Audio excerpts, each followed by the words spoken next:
Alright guys, so I wanted to make a quick video on these Govee smart thermal hygrometers, or however you pronounce it. This is model H5101. Now I bought these so that I can monitor the conditions inside of my tent, but these are Bluetooth. Okay, as you can see, I opened my little app here. And there goes this one, there goes that one.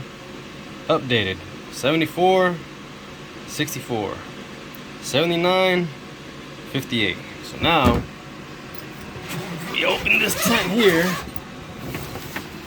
and we look over here, we can see 79 and 58.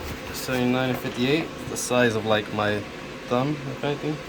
79 and 58, 79 and 58.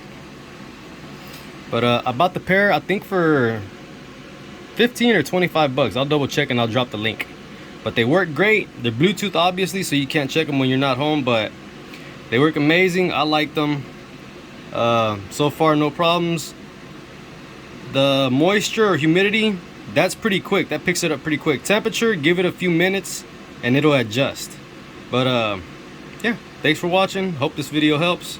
Hope this makes you make a decision on this product. I'm not sponsored, I'm not anything like that, so don't forget to click like, subscribe button if this helped. Helps my videos. So I'm gonna do some more reviews later on some grow lights and these jixers and a couple of other little things that I want to do reviews on. So see you later.